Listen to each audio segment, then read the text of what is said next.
மூன்று திருமேனிகளை பற்றி சொல்ல போகிறேன். அதில் முதல்ல எழுந்துருள பண்ணப்பட்ட திருமேனி தான் தமருகந்த திருமேனி. ராமானுஜருடைய அடியார்களான திருநாராயணபுரத்து பக்தர்கள் அவர்கள் திருமேனி எழுந்துருள பண்ணியிருக்கா. இன்னைக்கெல்லாம் சேவிச்சுட்டே இருக்கலாம்.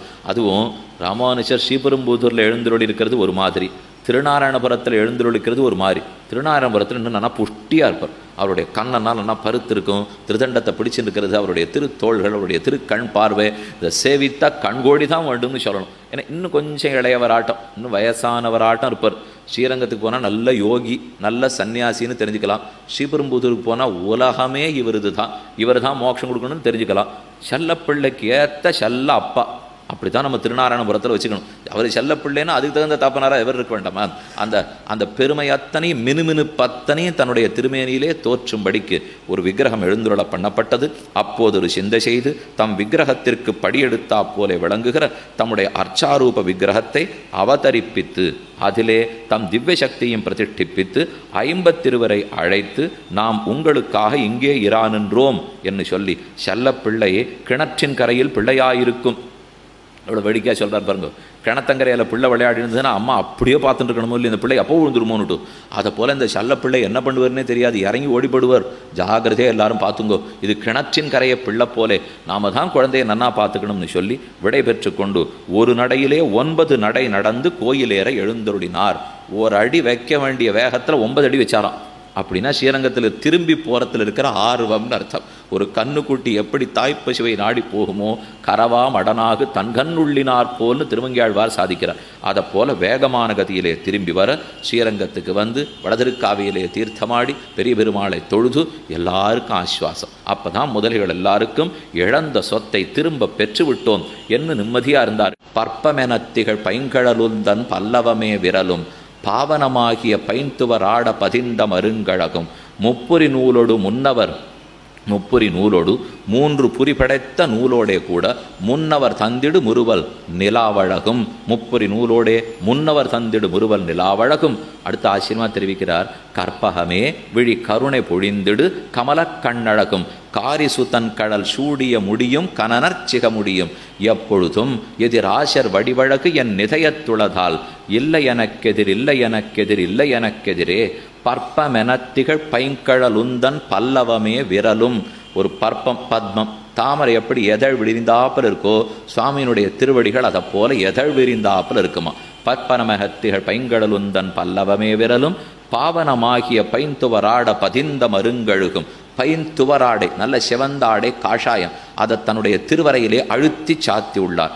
முப்புரி நூலோடு முன்கையிலேந்திய முக்கோல் தன்னழகும். 3 புரி நூல் யஜ்ஞோபவீதத்தை தரித்து கொண்டு கையில் பிடிச்சிருக்கிற திருதண்டத்தினுடைய அழகும். முன்னவர் தந்திடு மொழிகள் நிரம்பிடு முறுவல் நிழாவழகும். நம் முன்னோர்கள் ரிஷிகள் ஆழ்வார்கள் ஆச்சாரியர்கள் சொன்ன வார்த்தைகளையெல்லாம் அப்படி துடித்துண்டு குதியாட்டம் போட்டுண்டு வெளியே வர்றதுக்காக அந்த அதரங்கள் காத்துன்று கொல்லு. கண்ணன் சொன்ன சரமஸ்லோகம், வராகன் சொன்ன சரமஸ்லோகம், ராமர் சொன்ன சரமஸ்லோகம், ஆழ்வார் ஆச்சாரியர்கள் பாடின பாசுரங்கள் இத்தனை காத்துன்று கொல்லு.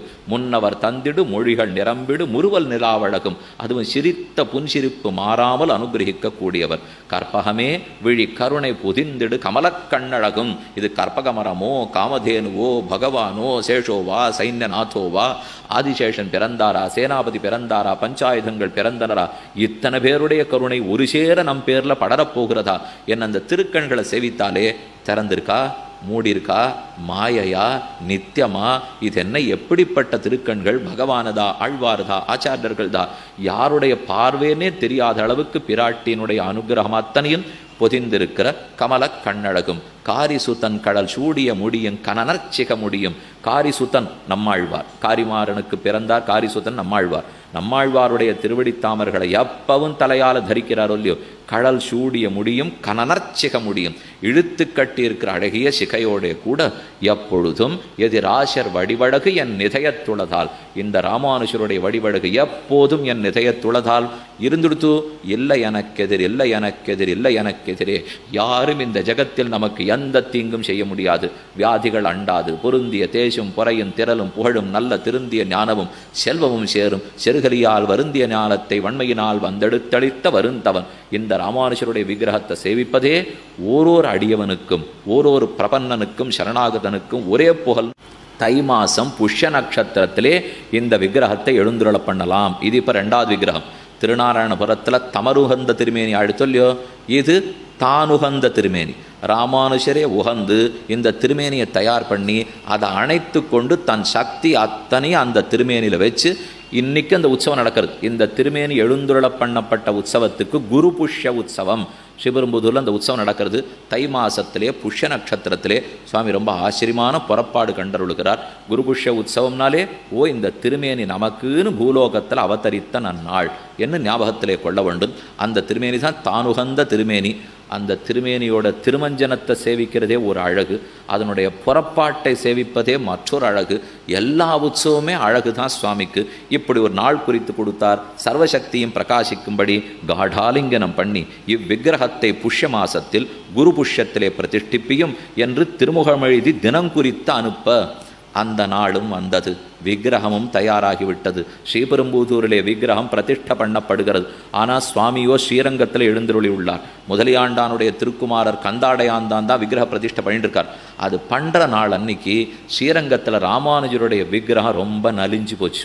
அவருக்கு இருந்த சக்தியெல்லாம் தளர்ந்து போயிட்டாப்புல இருக்குது. கால் கையெல்லாம் நடுங்கிறது. இங்கே பிரதிஷ்டிப்பிக்கிற அற்றை திவசத்திலே திருமேனியில் மிகவும் தளர்ச்சியாய் பலஹானி உண்டாய் அந்த திருமேனி தளர்ந்து அங்கே இருக்கிற சக்தி அத்தனை இந்த திருமேனி கொடுத்துட்டாரோ இல்லையோ. அதனால் இன்றைக்கும் ஸ்ரீபெரும்புதூரில் சேவித்தால் அதை அவரேயாகத்தான் நாம் சேவிக்க வேண்டும். திருமேனி தளர்ந்து போய் இது என்ன இன்னைக்கு தளர்றதே, ஆண்டானுக்கு எழுதி கொடுத்த நாள் எது என்ன, அந்த நாள் எடுத்த பார்த்தா அது அந்த நாளாக இருக்க விஸ்மயப்பட்டு சீக்கிரம் வருவது என்று ஆண்டானுக்கு திருமுகம் போக விட்டருள அந்த திருமேனியைத்தான் தானுகந்த திருமேனின்னு கொண்டாடி கொண்டிருக்கிறோம்.